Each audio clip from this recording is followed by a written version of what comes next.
Masyarakat muslimin yang dimuliakan Allah Subhanahu wa taala, dalam hadis Luqman ibn Amir, dia pernah mendengar Aba Umamah berkata kepada Nabi sallallahu alaihi wasallam, "Ya Nabi Allah, wahai Nabi Allah, dari mana kau memulai dakwah? Dari mana kau memulai dakwah?" Maka Nabi sallallahu alaihi wasallam mengatakan, "Da'watu Ibrahim wa busyra Isa wara'at ummi annahu yakhruju minha nurun adha'at lahu qusur Syam." Saya memulai dengan dakwahnya Ibrahim tauhid, dan saya memulai dengan kabar gembira yang diberikan kepada Isa akan kedatanganku. Dan waktu ibuku sedang melahirkan keluar cahaya, yang cahaya melesat ke istana-istana yang ada di Syam dan menerangi istana itu. Sini kata Nabi SAW mengatakan, wa busyra Isa, aku memulai karena Isa sudah dihabar gembirakan akan kedatangan diri. Dan Nabi SAW menjadikan Isa itu sebagai persaksian yang menjamin orang masuk surga. Kata Nabi SAW, man qala asyhadu an la ilaha illallah wahdahu la syarikalah wa anna Muhammadan abduhu wa rasuluh wa anna Isa abdullah wa rasuluh wa kalimatuhu alqaha ila Maryam wa ruhum minhu wa annal jannata haqqun wan naru haqqun adkhalahu Allahu al jannata ala ma kana minal amal. Kata Nabi SAW, siapa yang bersaksi tidak ada sembahan yang berhak disembah kecuali Allah, yang tidak ada sekutu baginya, dan Muhammadlah hamba dan utusan Allah, dan Isa adalah hamba Allah dan Rasulnya, dan kalimat yang diberikan kepada Maryam dan ruh sebagai kemuliaan dari Allah Azza wa Jal, dan meyakini sorga adalah benar, neraka adalah benar, maka dia akan dimasukkan ke dalam sorga sesuai dengan amalannya. Lihat, Rasul menjadikan Isa sebagai persaksian. Siapa yang menyaksikan Isa sebagai hamba dan Rasulnya, maka dijamin dia masuk surga. Kemudian juga ketika Nabi SAW Isra Mi'raj, ketika Nabi SAW Isra dan Mi'raj, berjumpa dengan Isa kan di langit berapa? Kedua. Dia berjumpa dengan Isa dan Yahya ibn Zakaria di langit kedua. Dan Nabi SAW mengucapkan selamat kepada mereka, marhaban binabiyyin salih wa akhin salih, selamat datang nabiku yang saleh dan saudaraku yang saleh. Maka di sini menunjukkan bahwa ada hubung kait antara Nabi SAW dan juga Isa ibn Maryam. Kemudian pembahasan yang ketiga ini yang seru yang kita akan bahas, ya kita akan fokus di sini tentang hubung kait Isa dengan umat Islam. Ya, karena ini bicara tentang tanda-tanda kiamat besar. Tanda-tanda kiamat besar. Ma'asyiral muslimin yang dimuliakan Allah Subhanahu wa taala. Di dalam sebuah hadis Nabi sallallahu alaihi wasallam bersabda dari Hudzaifah ibni Usaid al-Ghifari.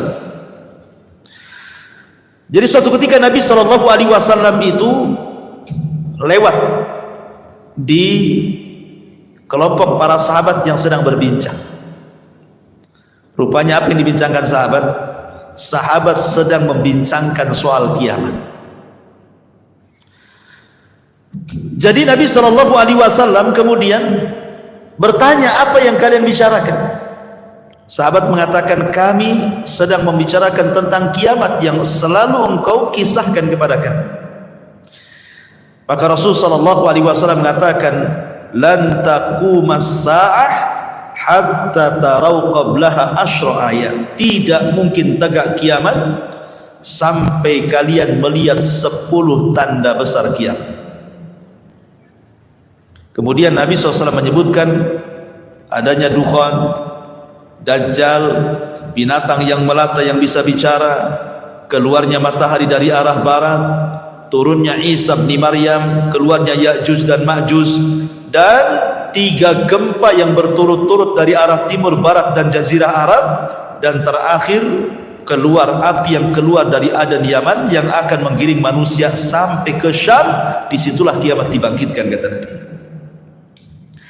Lah di antara 10 tanda kiamat itu adalah nuzulu Isa bin Maryam, turunnya Isa bin Maryam.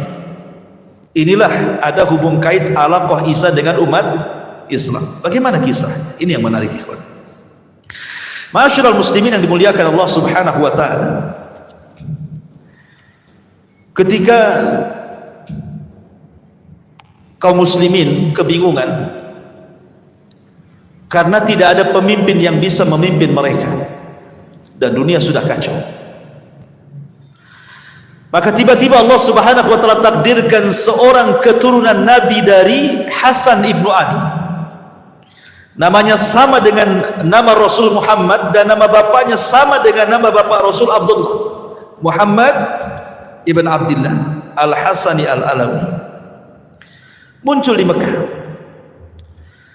Kemudian Allah perbaiki dalam satu malam. Allah berikan kecerdasan.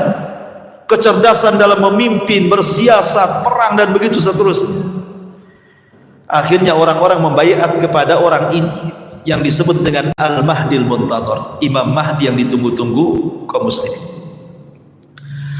Akhirnya kemudian kemunculan Imam Mahdi ini terdengar oleh tentara yang ada di Syam.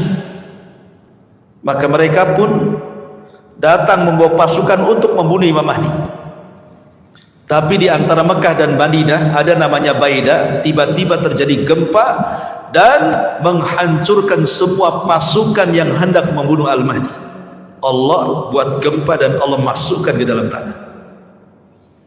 Itulah tanda yang paling jelas tentang kemunculan Imam Mahdi.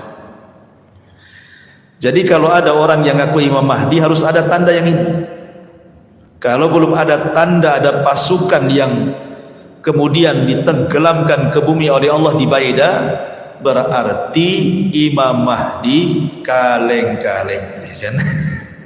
Imam Mahdi ngaku-ngaku. Karena sejak zaman dulu pun sudah ada orang ngaku Imam Mahdi. Sejak zaman dulu. Contoh umpamanya di zaman Imam Malik. Di zaman Imam Malik itu sudah ada orang ngaku Imam Mahdi. Jadi ada keturunan Husain kalau tidak salah di zaman Imam Malik itu memberontak. Namanya Muhammad ibn Abdullah juga. Ya. Memberontak kepada kerajaan Umayyah, kerajaan Abbasiyah. Dan orang-orang mengira bahwa itu Al-Mahdi. Lah kebetulan Imam Malik itu berfatwa, yang fatwanya bicara tentang talak. Apakah talak yang dipaksa itu jatuh atau tidak jatuh? Pamannya, saya pegang pistol, saya todongkan ke kepala antum, ceraikan istrimu, kalau enggak saya ledakan kepalamu. Paksalah antum ceraikan istri. Pertanyaannya, talak yang dalam kondisi antum ini dipaksa seperti ini sah atau tidak? Gitu maksudnya. Maka Imam Malik mengatakan tidak sah, karena dipaksa. Gak boleh talak itu dipaksa, ya kan? Lah fatwa Imam Malik dipelintir karena ketika itu terjadi pemberontakan oleh Muhammad ibn Abdullah, itu turunan keluarga Nabi, kepada Bani Abbasiyah. Seolah-olah fatwa Imam Malik yang mengatakan tidak sah ini memperkuat pemberontakan. Maksudnya gimana? Bani Abbasiyah ini merebut Bani Umayyah dengan cara paksa. Berarti menurut fatwa Imam Malik, talak dengan cara paksa itu tidak sah. Berarti merebut kekuasaan dengan cara paksa tidak sah juga. Gitu ya, dikait-kaitkan gitu ya. Berarti Bani Abbasiyah ini ketika merebut kekuasaan Bani Umayyah tidak sah karena dipaksa. Ketika itu terjadi pemberontakan, seolah-olah fatwa Imam Malik ini memperkuat pemberontak. Akhirnya oleh Gubernur Madinah, Imam Malik ditangkap dan dipenjarakan, bahkan disiksa, dipukul sampai tulang bahunya patah. Sehingga Imam Malik itu kalau sholat tidak bisa, sehabis dipenjara ini kalau sholat tidak bisa kayak kita begini. Jadi sholatnya gini, Allahu Akbar gitu. Jadi orang-orang mengira bahwa meletakkan tangan seperti ini itu madhabnya Malik, ya, padahal Imam Malik tidak bisa meletakkan di dada karena sebab patah bahunya, ya, begini. Jadi Ya kan? Jadi orang-orang mengira ini mazhabnya Imam Malik, padahal tidak. Karena dalam kitab Muwatta Imam Malik pun mencantumkan hadis tentang qabd, tentang meletakkan tangan kanan di tangan kiri dan di dada. Itu karena patah saja. Artinya di zaman Imam Malik kan sudah ada. Ya, bahkan dulu sebelumnya juga Umar bin Abdul Aziz disangka Imam Mahdi. Jadi sejak dulu itu prediksi Imam Mahdi sudah ada kan. Itu zaman dulu, apalagi zaman sekarang macam-macam Mahdi itu keluar. Mahdinya orang Medan lah, Mahdinya orang Jakarta gitu, macam-macam Mahdi. Mahdinya orang India gitu. Jadi tidak bisa kita ngaku Mahdi itu. Kenapa? Karena tandanya yang paling jelas kalau ada pasukan dari Syam hendak membunuh dia ketika saat pembaiatan di Makkah. Maksudnya di sekitar Ka'bah. Harus dibayat di sana. Bukan di Medan dibayatnya, harus bayat di Mekah. Ya.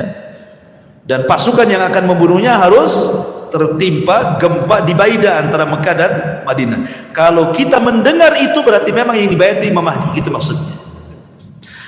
Singkat cerita, Imam Mahdi pun kemudian perang bersama kaum muslimin. Kemudian terjadilah perang yang disebut di dalam hadis itu sebagai Malhamatul Kubra, atau istilah Yahudi Armageddon, atau istilah kita Malhamatul Kubra, perang salib antara Islam dan orang-orang Romawi. Itu perang tidak ada yang lebih dahsyat dibandingkan perang itu. Perang-perang dunia pertama, dunia kedua, atau mungkin akan dunia ketiga lagi, tidak sedahsyat perang itu. Karena itu perang penghabisan. Kemana Yahudi? Yahudi tidak ikut di sini. Ketakutan sembunyi dia.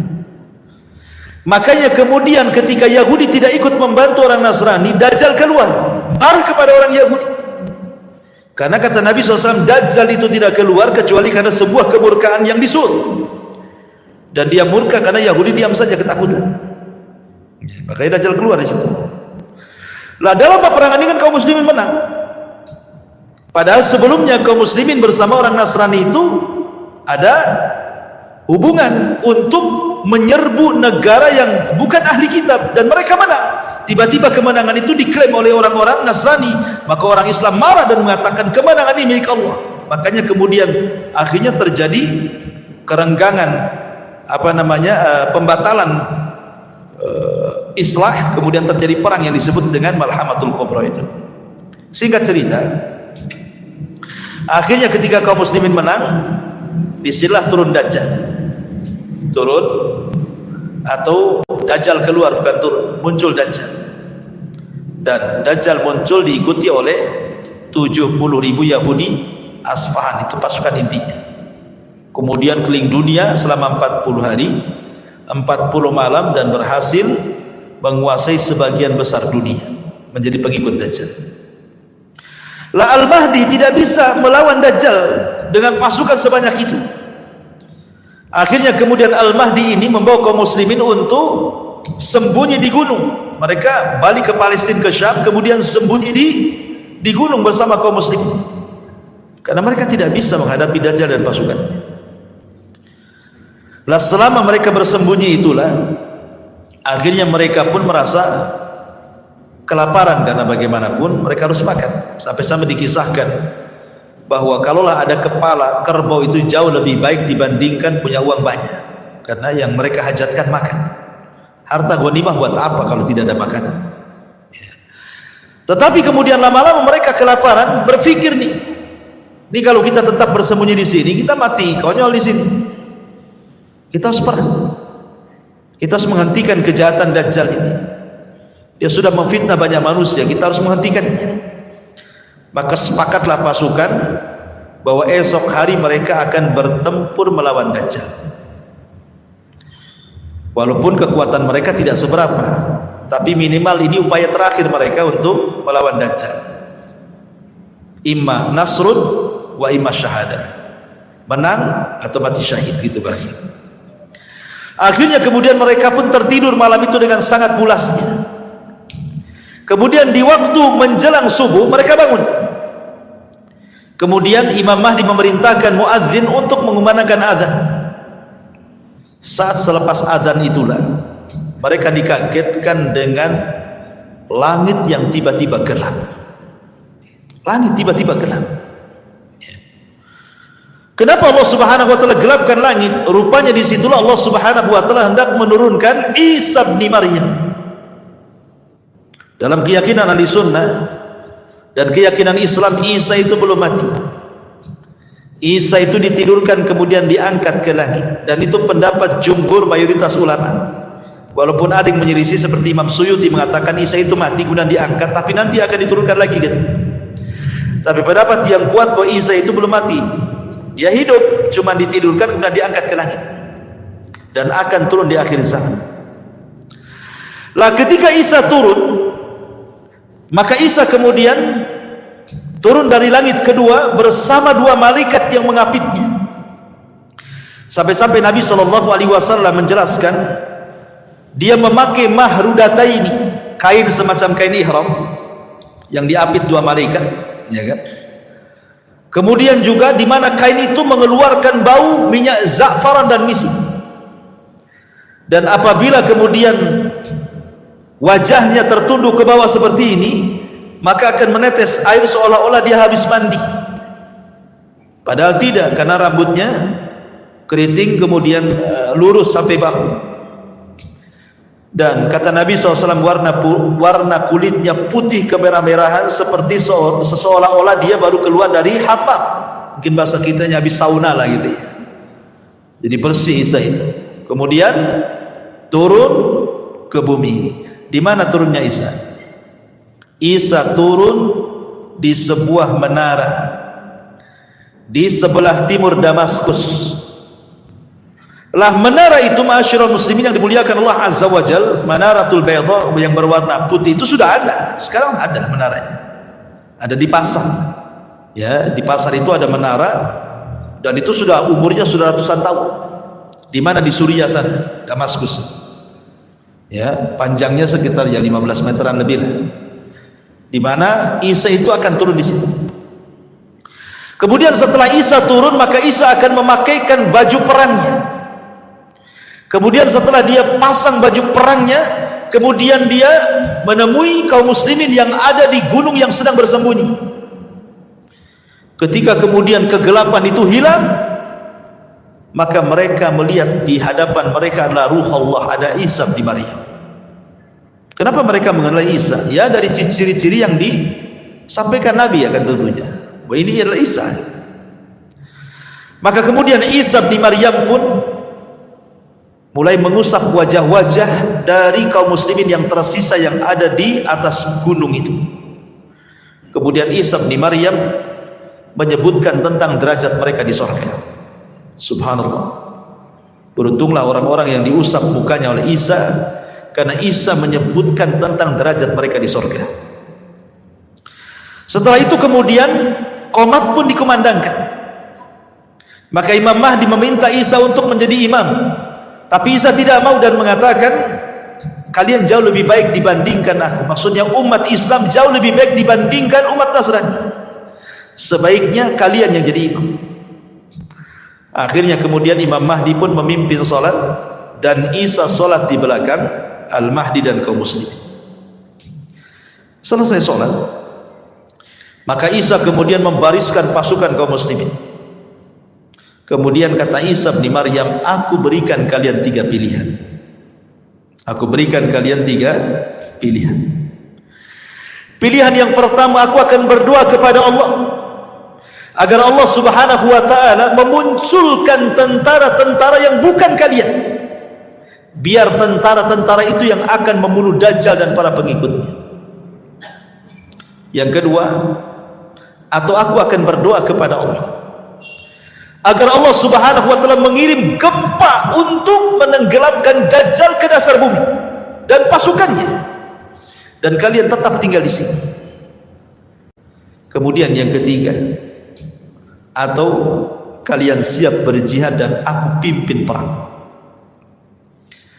Maka kaum muslimin ketika itu berpikir tentu yang ketiga lebih utama, karena mereka berpikir bahwa Dajjal sudah merusak, mencelakakan keluarga mereka, memfitnah kaum muslimin, masa kita diam saja? Maka kata Al-Mahdi dan juga kaum muslimin, kita bergerak, kau pimpin kami perang. Akhirnya Isa pun yang mengomanda perang bersama Al-Mahdi Al-Muntadhir. Turunlah mereka selepas sholat subuh itu, turun kemudian berhadapan dengan Dajjal. Masyarul muslimin yang dimuliakan Allah Azza wa Jalla, ketika Dajjal melihat Isa ini sudah tahu, karena Isa itu membawa aura, ikhwan, aura yang menakutkan bagi orang-orang Yahudi, terutama Dajjal. Kenapa? Bayangkan, Isa itu punya nafas yang nafasnya ini bisa membunuh setiap orang kafir sejauh mata memandang. Jadi kalau Isa meniup dengan nafasnya, maka sejauh mata memandang tidak ada orang kafir kecuali mati. Baik dia memandang ke arah kanan, ke arah kiri, ke arah depan, ke belakang, kalau dia meniup dengan nafasnya, maka tidak ada orang yang kafir yang selamat dari nafasnya sejauh mata memandang. Gimana orang tidak takut? Ya. Maka ketika Dajjal kemudian melihat Isa bin Maryam, yang tadinya Dajjal itu sok sakti kan, itu gimana tidak sakti Dajjal itu? Dia ngomong sama bumi tumbuh-tumbuh, dia ngomong sama langit hujan-hujan, dia ngomong sama kuburan hidup-hidup walaupun setan gitu ya. Tetapi kan Dajjal diberikan kesaktian oleh Allah Azza wa Jalla. Tapi ketika melihat Isa, ketakutan dia, bergetar. Akhirnya kemudian dia pun lari. Maka Isa pun mengejar Dajjal, lari ke utara, dikejar ke utara, lari ke selatan, dikejar ke selatan, barat, pokoknya dia tidak bisa lari, sampai ketika Dajjal sampai di sebuah tempat yang disebut dengan Babilun. Dalam riwayat, Babilun sekarang jadi kota tercantik di Israel ya, karena Dajjal itu dia keluar di tempat yang mayoritas Syiah dan akan terbunuh di tempat yang mayoritas orang Yahudi. Keluarnya di mana? Khurasan. Khurasan di mana? Irak. Dan akan mati di Babilun. Babilun di mana? Israel. Seolah-olah ada hubung kait Syiah dengan Yahudi kan? Ya. Lah ketika Dajjal sampai di Babilun ini, kemudian sudah tidak bisa lagi menghindar dari Isa bin Maryam. Apa dalam riwayat itu? Yadubbu kama yadubbul milh. Kalau kita ambil garam kemudian kita letakkan di air, tentu garam itu akan mencair. Maknanya Dajjal ketika melihat Nabi Isa itu keringatan dari atas kepala sampai ke bawah. Dia kan manusia, sama dengan kita manusia ya, keringatan, ketakutan menggigit, tidak bisa apa-apa, hilang kesaktiannya. Akhirnya kemudian ketika Dajjal betul-betul ketakutan, Isa mengambil tombaknya, kemudian langsung melemparkan ke dalam badan Dajjal, dan matilah Dajjal dengan tombaknya Isa bin Maryam.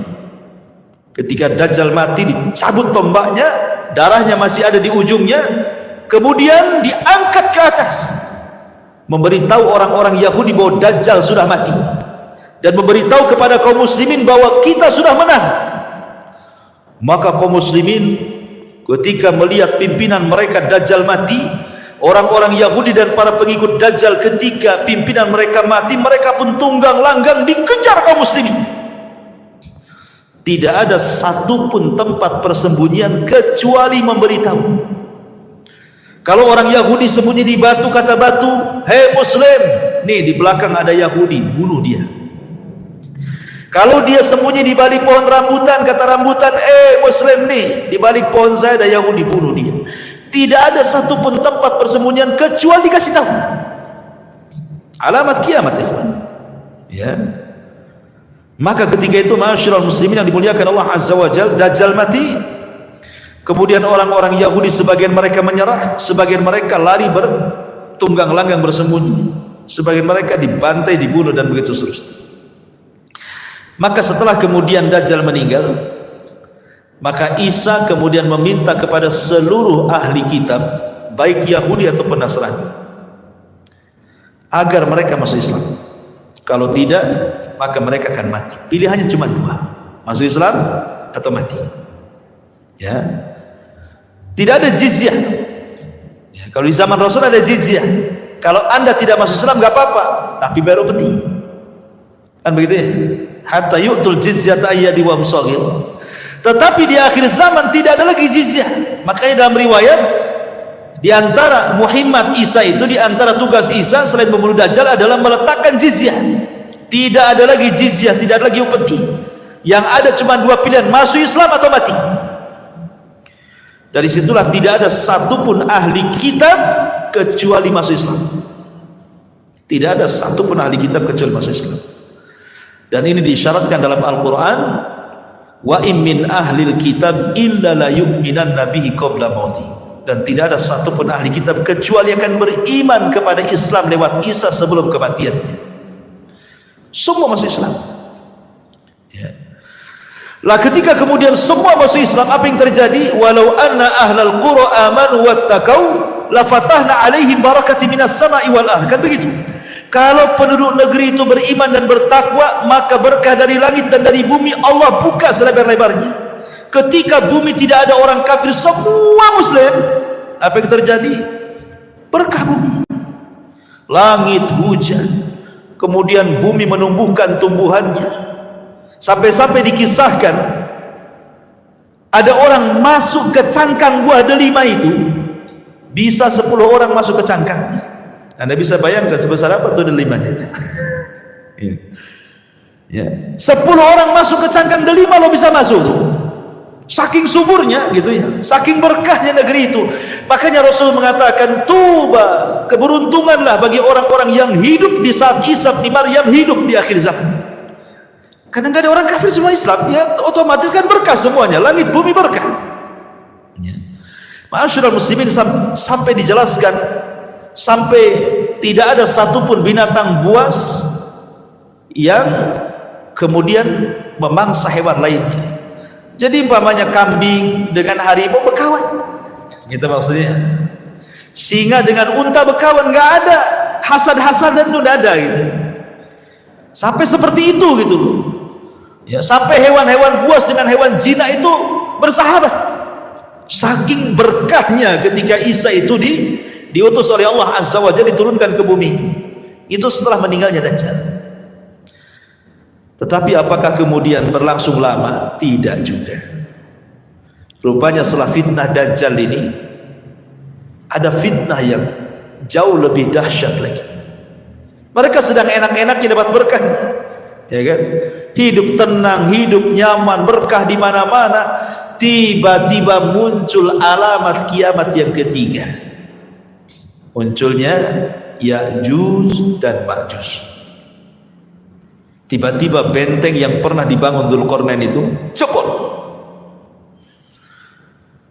Padahal setiap hari Ya'juj dan Ma'juj itu melubangi benteng itu. Ya. Apabila sudah terlobangi, kemudian pimpinannya mengatakan besok lagi. Nanti malam kita istirahat, besok lagi kita lanjut gitu. Kalau besoknya lagi ke tempat yang digali, sudah nggak ada itu galiannya, kembali nutup tanahnya. Setiap hari seperti itu. Tetapi kata Nabi SAW, nanti diilhamkan oleh Allah Azza wa Jalla kepada pemimpin Ya'juj dan Ma'juj mengatakan insya Allah. Sebab kata insya Allah inilah lubang itu jebol. Apa kata pimpinan Ya'juj dan Ma'juj? Nahfiru ghadan insya Allah. Besok kita gali lagi insya Allah. Gara-gara insya Allah ini, besoknya lubang itu tetap utuh dan tidak kembali. Mereka gali lagi sampai akhirnya mereka berhasil melubangi benteng Dzulqarnain itu. Kata Al-Quran, dalam Al-Quran sampai Allah mengatakan min kulli hadabin yansil. Jadi keluarnya Ya'juj dan Ma'juj dari lubang itu seperti air yang tumpah dari ketinggian, saking banyaknya. Dari sini muncul, dari mana-mana Ya'juj dan Ma'juj itu. Bayangkan sahabat, bandingan manusia di zaman itu, satu dari kita 999 Ya'juj dan Ma'juj. Jadi kalau kita kelahi dengan Ya'juj dan Ma'juj itu, antum satu orang melawan 999 Ya'juj dan Ma'juj, menang nggak antum?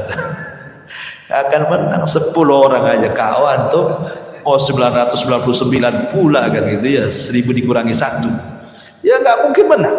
Makanya kata Nabi SAW mengatakan, nanti ada kaum yang tidak bisa diperangi, tidak bisa dibunuh, sebaiknya menghindar dari kaum ini. Maksud isyarat Nabi SAW dengan kata-kata seperti itu, maksudnya apa? Maksudnya Ya'juj dan Ma'juj tidak bisa memerangi sebanyak itu. Gimana caranya coba? Akhirnya kemudian terpaksa Isa bin Maryam mengajak kaum muslimin untuk mengungsi lagi ke gunung. Ini setelah meninggalnya Al-Mahdi. Karena Imam Mahdi itu kan berkuasa 7 tahun saja. Kalau Isa ini 40 tahun. Ya. Jadi Isa ini akhirnya membawa kaum muslimin untuk sembunyi di Bukit Tur. Semua kaum muslimin naik ke Bukit Tur. Hanya bisa memantau dari kejauhan. Cuman bedanya kalau Ya'juj dan Ma'juj dengan Dajjal itu, kalau Dajjal memfitnah agama. Orang disuruhnya menyembah dia. Tapi Ya'juj dan Ma'juj fitnahnya beda, karena Ya'juj dan Ma'juj itu hanya merusak saja. Sampai-sampai nih ketika keluar dari benteng itu, orang yang paling depan ini, Ya'juj dan Ma'juj paling depan ini melewati Buhairah, melewati sungai bendungan Tiberias. Tiba-tiba sekali minum habis tuh danau Tiberias itu. Jadi yang belakang sudah nggak dapat tuh. Makanya bahasanya tidaklah melewati yang hijau kecuali kering, tidak melewati air kecuali kering. Semua dimakan dia. Dan ahli tafsir sampai mengatakan, termasuk dia juga memakan manusia, kanibal. Jadi kalau dia membunuh di luar rasnya, maka akan dibunuh dan dimakan dagingnya. Jadi kanibal, betul-betul kanibal. Lah Ya'juj dan Ma'juj ini merusak di bumi. Betul-betul dirusak bumi ini. Sampai semua manusia di bumi ketakutan, karena setiap berjumpa dibantai, dibunuh, dibantai, dibunuh, semua begitu. Sampai akhirnya ketika dia merasa tidak ada penduduk bumi yang dibunuh dia, karena sudah terbunuh semuanya oleh dia, dia pun sombong. Kesombongannya sampai kemudian mengatakan di hadapan Allah, qatalna man fil ardi sanaqtuluhu man fis sam. Kami sudah membantai semua manusia yang ada di bumi, sekarang giliran makhluk yang di langit kami bantai juga, katanya. Itu sombong tuh. Akhirnya mereka pun mengarahkan panah, tombak, kemudian dilesakkan ke langit. Subhanallah, Allah sedot panah dan tombak itu sampai di balik awan. Wa makaru makran wa makarna makran wallahu khairul makirin. Silakan kau buat makar, Allah punya makar sendiri, dan sebaik-baik makar adalah makar Allah. Akhirnya panah itu udah kembali lagi, tombak yang dilempar gak kembali lagi, sudah gak nampak di balik awan itu. Tapi Allah buat makar, rupanya sengaja tombak dan panah itu dibalikan ke bumi, dan ujung-ujungnya seolah-olah ada darah yang menetes. Jadi seolah-olah mereka sudah membantai yang di bumi dan yang di langit, gitu maksudnya. Dan itu makarnya Allah, dibalikan lagi senjatanya. Ketika kemudian mereka makin sombong, maka Allah la yuhibbul mutakabbirin. Allah tidak suka dengan orang yang sombong. Maka Isa berdoa kepada Allah Azza wa Jalla, melihat kerusakan semakin rusak. Akhirnya Isa berdoa kepada Allah, Allah Subhanahu wa taala azab Ya'juj dan Ma'juj dengan cara apa? Dengan cara dikirim naghaf. Naghaf itu seperti dud, ulat kecil, ya kan? Jadi saat Ya'juj sedang tertidur, tiba-tiba di masing-masing tengkuk Ya'juj dan Ma'juj ada ulat yang menggigit dan masuk ke kepalanya. Itulah yang membunuh Ya'juj dan Ma'juj. Anehnya lagi, satu mati semua. Bukan ini dulu mati, besok ini enggak. Ya, kayak matikan kontak listrik. Pamannya ini listrik satu Al-Fajr ini cuma satu stop kontak gitu. Sekali mati ya mati semua gitu maksudnya. Serentak matinya itu. Subhanallah, bayangkan ya. Kuasa Allah, ya. Serentak matinya. Hari itu mati semua Ya'juj dan Ma'juj. Anda bisa bayangkan kalau jumlah Ya'juj dan Ma'juj satu dibanding 999, sebanyak apalah bangkai Ya'juj dan Ma'juj yang ada di bumi itu? Tentu tidak ada satu jengkal di bumi kecuali ada bangkainya, kan? Makanya kemudian Isa berdoa lagi untuk supaya Allah membersihkan bangkai-bangkainya. Turunlah kemudian burung-burung sebesar unta, kemudian melempar jasad-jasad itu entah berantah kemana, ke laut mana, sampai betul-betul bersih. Namun ada sisa-sisanya. Karena yang ketiga itu yang paling beruntung apa? Hewan-hewan pemakan daging. Dengan jasadnya, bangkainya, Ya'juj dan Ma'juj yang paling untung hewan-hewan pemakan daging, kan? Banyak makanannya dia. Di mana-mana Ya'juj dan Ma'juj, kan gitu. Sehingga sisa-sisa mungkin darah kering itu masih banyak di bumi ini. Makanya kemudian Isa berdoa ketiga kalinya agar Allah menurunkan hujan dan menghempaskan sisa Yajuj Majuj dimasukkan ke dalam air lautan. Lah betul-betul akhirnya bersih bumi itu. Akhirnya kemudian Isa pun turun bersama kaum muslimin, kemudian sempat melakukan haji dan umrah, dan selepas itu kemudian meninggal dunia. Adapun apakah Isa menikah atau tidak, ini masalah khilaf para ulama, dan pendapat yang kuat tidak menikah. Walaupun tidak menafikan, ada yang berpendapat bahwa Isa menikah dan punya anak. Namun apa hikmahnya, pertanyaannya? Kenapa Isa diturunkan? Untuk apa diturunkan itu? Dan kenapa mesti Isa? Bukankah para nabi banyak? Kenapa tidak Ibrahim saja turun? Kenapa tidak Adam saja turun? Kenapa tidak Nuh saja turun? Kenapa mesti Isa yang turun, itu maksudnya? Sebagian para ulama menjawab bahwa karena Nabi Allah Isa alaihi salatu wasallam dihabarkan kepadanya tentang akan kelahiran sosok Nabi akhir zaman dan umatnya sebaik-baik umat, maka Isa berdoa kepada Allah agar menjadi umat Nabi. Makanya Isa diturunkan karena dia berdoa ingin menjadi umat Nabi. Makanya Isa ketika turun di akhir zaman bukan hanya seorang nabi tetapi sahabat Nabi. Kenapa disebut sahabat Nabi? Karena dia berjumpa dengan Nabi. Apa definisi sahabat? Manusia yang berjumpa dengan Nabi, beriman dengan Nabi, mati di atas agama Nabi. Itulah Isa. Berjumpa dengan Nabi saat Isra Mi'raj. Ya. Kalau semua Nabi berjumpa dengan arwahnya, Isa berjumpa dengan fisik dan arwahnya. Berjumpa dengan Nabi, masuk Islam, sholat di belakang Imam Mahdi, mati bersama kaum muslimin. Ya. Nabi plus sahabat dan umat Nabi SAW. Ya. Jadi itu kenapa kemudian Isa itu, kenapa mesti Isa yang turun? Karena Isa tahu bahwa umat Rasul umat terbaik dan ia ingin menjadi umatnya, makanya Isa yang diturunkan dibandingkan yang lain. Yang kedua, Isa itu sama dengan Adam. Sebagaimana Allah mengatakan, inna masalah Isa kamasali Adam khalaqahu min turab. Ya. Isa itu sama dengan Adam, diciptakan dari tanah. Maka makhluk yang diciptakan dari tanah harus kembali ke tanah. Isa kan sudah diangkat di langit. Di langit kedua dengan ruh dan jasad. Dia harus turun. Dia tidak mungkin mati di langit. Dia harus mati di bumi. Maka diturunkan supaya mati di bumi, karena dia tercipta dari tanah, kembali ke tanah. Kemudian yang ketiga, membantah sama orang-orang Yahudi yang mereka mengklaim bahwa nahnu qatalna al-masih ibn Maryam. Orang Yahudi mengatakan kami sudah membunuh Isa, kami sudah menyalibnya. Tiba-tiba Isa turun, kata Isa, mana? Saya masih hidup, saya tak disalib. Ya. Atau membantah orang-orang Nasrani juga yang mengatakan Isa Tuhan, Isa anak Tuhan, Isa satu di antara tiga Tuhan. Buktinya sholat di belakang Imam Mahdi. Masa hamba sholat kemudian dia mati? Masa Tuhan mati? Ya kan? Ya. Kemudian juga di antara hikmah Isa turun itu supaya izharul Islam, bahwa Islam itu akan kembali jaya. Dan dengan turunnya Isa bin Maryam menjadi umat Rasul, kemudian berjuang bersama Al-Mahdi, itulah kejayaan Islam di zaman itu, sampai bisa bunuh Dajjal dan bisa berdoa kepada Allah agar mengazab Ya'juj dan Ma'juj. Islam akhirnya kuat lagi di zaman itu kan.